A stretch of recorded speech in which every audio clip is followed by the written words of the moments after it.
एक तो सबसे पहला प्रश्न ये है कि आरएसी क्यों, सिविल सर्विसेज ही क्यों? ठीक है, तो इसके बारे में आप लोगों ने जो वो काफी देर तक बातें सुनी होगी, तो अपन लोगों को सबको पता है कि ये राजस्थान की सबसे बड़ी जो वो सर्विस है, सबसे मेन सेवा है, और बहुत ही एक नोबल जो है वो जॉब है, एक बहुत ही अच्छा जो वो प्रोफेशन है, इसलिए आरएस से बेहतर कुछ भी नहीं। ठीक है, और उसके बाद में प्रश्न ये आता है क्या वाकई में आरएस में कंपटीशन कितना ज्यादा है? अक्सर लोग ये सोचते हैं कि जो एग्जाम जितना बड़ा होता है उसके अंदर कंपटीशन उतना ही क्या होता है, ज्यादा होता है। आप भी ऐसा ही मानते हैं? ठीक है, जबकि ऐसा नहीं है। एक्चुअली आदमी की सोच बड़ी होनी चाहिए, और सोच के साथ ही व्यक्ति के व्यक्तित्व का विकास होता है। यह सबसे इंपॉर्टेंट बात है। राजस्थान एक राज्य है, और राजस्थान के अंदर जब रीट की वैकेंसी आती है तब आपको पता है 25 लाख लोग फॉर्म भरते हैं। और सबसे मेन बात है 25 के 25 लाख, कुछ ही हजार को छोड़ दो, और वो सारे एग्जाम भी देते हैं, क्योंकि क्योंकि सबको लगता है कि वहां पर कंपटीशन कम है, जबकि हकीकत में वहां पर कंपटीशन क्या है, ज्यादा है। जॉब कोई सा भी हो, जॉब सारे अच्छे होते हैं, लेकिन आरएस के लिए लोग हिम्मत ही नहीं जुटा पाते। लोगों को लगता है कि ये राजस्थान का सबसे बड़ा एग्जाम है, इसका मतलब यहां पर कंपटीशन उतना ही क्या होता होगा, ज्यादा होता होगा। जबकि आपको पता है राजस्थान मतलब आरएस के लिए 6 लाख के आसपास लोग फॉर्म भरते हैं, और उनमें से लास्ट में जाके 4 लाख के आसपास लोग एग्जाम फाइट करते हैं।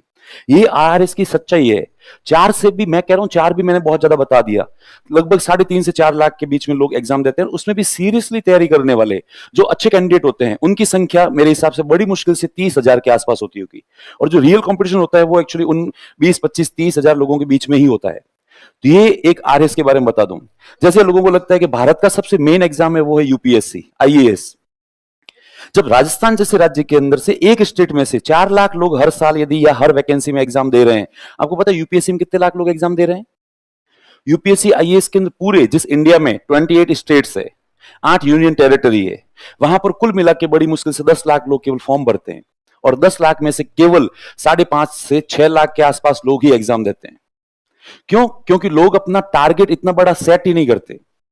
वो यदि कोई छोटे लेवल का एग्जाम हो जाए और वो इंडिया स्तर पे उसकी यदि नोटिफिकेशन आ जाए, तो मैं दावे के साथ कहता हूं उसमें 4 से 5 करोड़ लोग फॉर्म भरेंगे, और 4 से 5 करोड़ लोग ही उसे जो वो एग्जाम को देने के लिए जाएंगे, और वो बकायदा तैयारी करेंगे। इसका मतलब लोग अपना टारगेट सेट ही सही तरीके से नहीं कर पा रहे हैं।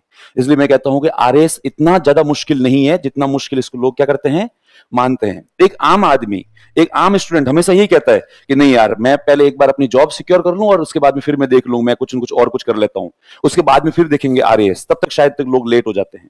इसलिए मैं आप लोगों को इस बात पे बहुत बहुत बधाई दूंगा कि आप लोगों ने इतना बड़ा टारगेट एक सेट किया कि मुझे जीवन में क्या बनना है, आरएएस बनना है। और आप जैसा सोचते हो वैसा आप बन जाते हो, ये तय है।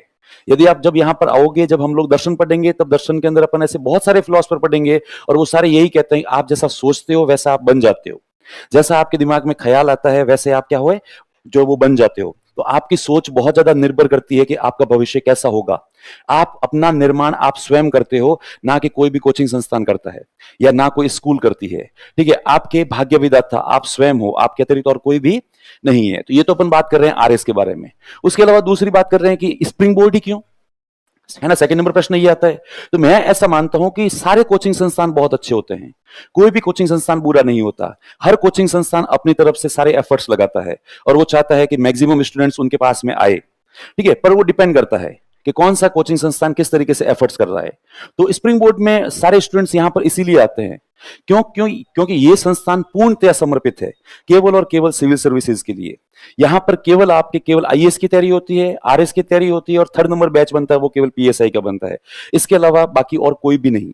ठीक है, वरना जनरली क्या होते हैं कि बाकी सब जगह हम किसी की आलोचना नहीं करते, पर वो सारी चीजें पढ़ाते हैं।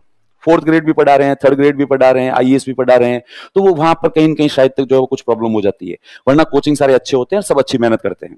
अब उसके बाद में कि स्प्रिंग बोर्ड ही क्यों, तो यहाँ पे स्प्रिंग बोर्ड के अंदर एक डेडिकेटेड टीम है, और वो टीम है जो पिछले मतलब 10 साल से, जैसे दिलीप सर हो गए, तो दिलीप सर को पढ़ाते हुए शायद तक मेरे हिसाब से 2006 से पढ़ा रहे हैं।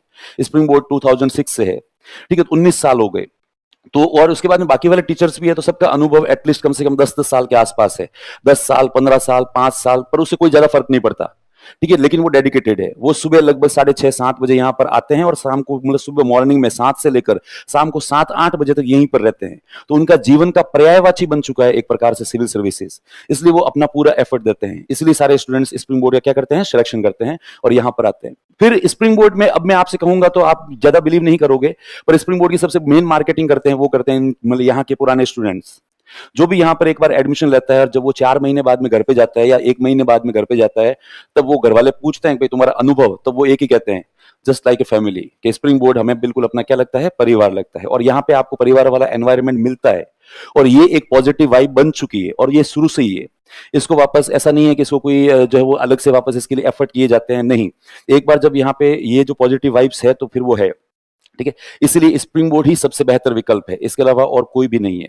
और चूंकि स्प्रिंग बोर्ड लगातार 2006 में इसकी स्थापना हुई थी, उसके बाद में 2007 से लेकर अभी तक जितने भी रिजल्ट आए हैं उनमें सबसे ज्यादा सिलेक्शन देने वाला इंस्टीट्यूट है, ठीक है। और कोई ज्यादा मार्केटिंग भी नहीं करते हैं हम लोग, हमारी मार्केटिंग करते हैं वो मतलब वो सारे सारे करते हैं जो वो पुराने स्टूडेंट्स। यदि मैं आपसे भी पूछूंगा तो आप भी यही कहोगे कि आप कोई अखबार का एड देखकर नहीं आए हो, या फिर कोई व्हाट्सएप पे या सोशल मीडिया पे फेसबुक पे कोई एड देखकर नहीं आए हो। आपको भी किसी ने रिकमेंडेशन दी होगी कि भाई हाँ, यदि वहां पर सेमिनार हो रहा है तो एक बार आप वहां पे क्या है चले जाओ, तो आप भी शायद उसी भी पे ही आए होंगे, ठीक है। इसके अलावा जो वो देखिए इसमें 3 जो वो मतलब जो एग्जाम का पैटर्न है उसके बारे में किसी ने आपको एक्चुअली बता ही दिया होगा कि है ना, सबसे पहले प्रीलिम्स होता है, उसके बाद में क्या होता है, मेंस होता है, उसके बाद इंटरव्यू होता है। ये जो आपका फाउंडेशन बैच होता है ये पूरा का पूरा इसका एक कॉम्बो है। इसमें प्री और मेंस की तैयारी पूरी साथ में होती है, इंटरव्यू भी ऑलमोस्ट साथ में हो जाता है, इंटरव्यू कोई अलग से तैयारी होती नहीं है। फीस स्ट्रक्चर आपको किसी ने बता दिया होगा, ठीक है। तो आपको फीस के बारे में आप बिल्कुल वो जानते हैं। आपका जो कोर्स का ड्यूरेशन रहेगा वो लगभग आपका जो है ना 16 से लेकर 18 महीने के आसपास रहता है। अपन एक मान के चलते हैं 15 से 18 महीने के आसपास जो है वो रहेगा। आरंभ में आपकी आरएस की क्लासेस है वो 4 घंटे रहेगी, लेकिन वो 4 घंटे केवल कुछ दिन ही रहेगी, कुछ दिन या ज्यादा से ज्यादा 2-3 वीक या फिर 4 वीक, मतलब 1 महीने तक मान सकते हैं। तब तो क्या होता है कि आप लोगों के एक्चुअली 4 घंटे लगातार सिटिंग बैठने की प्रैक्टिस हो जाती है। क्यों, आप में से बहुत सारे लोगों को प्रैक्टिस होती है, बहुत सारे लोगों को प्रैक्टिस नहीं होती है। और उसके बाद में आपका ड्यूरेशन हो जाएगा 6 घंटे। तो ये क्लास हमेशा 6 घंटे चलेगी, अपन मान के चलते हैं, और 6 घंटे के हिसाब से लगभग जो वो मतलब है ना 15 से 18 महीने के आसपास चलेगी। यूपीएससी वाला जो आईएएस का बैच है वो है ना इवनिंग में चलेगा, उसकी भी स्टार्टिंग क्लासेस 4 घंटे की होगी और उसके बाद में उसकी क्लासेस कितनी हो जाएगी, 6 घंटे की हो जाएगी, ठीक है। तो आप बेहतर है, थोड़ा बेहतर के लिए ये जो वो सोचें तो वैसे कोर्सेज दोनों ही बहुत बहुत अच्छे होते हैं, दोनों ही लगभग सिमिलर टाइप से ही है, लेकिन फिर भी यदि आप आईएएस में एडमिशन लो तो उसमें थोड़ा सा जो वो ज्यादा बेहतर रहता है। वरना जहां आपकी जो भी आपकी इच्छा है, लेकिन आप अपने ड्रीम को जरूर मेंटेन रखें, ठीक है, क्योंकि आपकी बड़ी सोच ही आपको बहुत आगे तक क्या है लेकर जाएगी।